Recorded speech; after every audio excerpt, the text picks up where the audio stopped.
pense que la science est un pouvoir de transformation et l'Afrique a besoin de science si on veut que notre continent soit un continent émergent.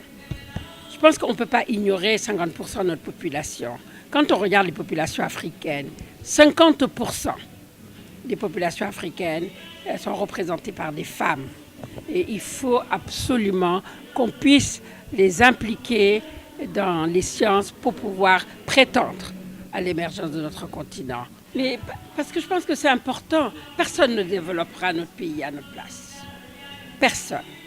Je pense que, je ne sais pas qui le disait encore, que les pays n'ont pas d'amis mais ils n'ont que des intérêts.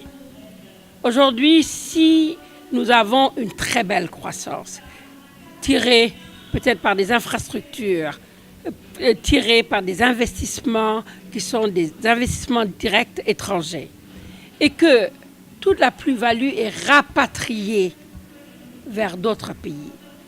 Quel est l'impact sur notre pays? C'est ça qu'on appelle une économie extravertie. Si nous voulons être inclusifs, si nous voulons absolument développer notre pays, il faut que ce soit fait par nous-mêmes, pour nous-mêmes.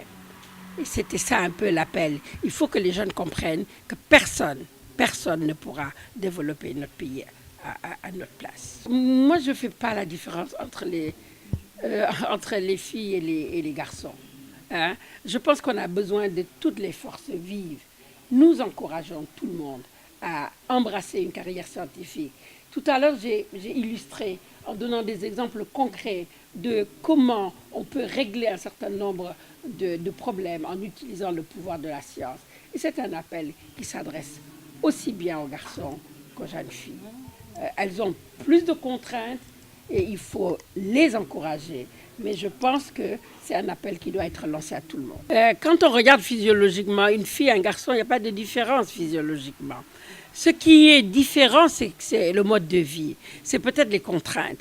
Nous avons beaucoup plus de contraintes que les hommes pour pouvoir nous hisser. Mais je pense que, très sincèrement, nous pouvons y arriver. Les contraintes, elles sont là. Je pense qu'on se bat pour les lever les unes après les autres. Mais je pense que, très sincèrement, nous y arriverons. C'est ma conviction profonde. J'ai salué mes parents. Parce que, comme me disaient mes parents, quand on a des parents dont la valeur, c'est l'éducation, et c'est vraiment le travail, c'est ça les valeurs, je pense que c'est très, très, très important pour le développement de leur progéniture. Et nous devons encourager les enfants, et le message s'adresse aux parents. La première cellule, c'est la famille pour l'éducation. Donc c'est à eux, c'est aux parents de faire les premiers pas.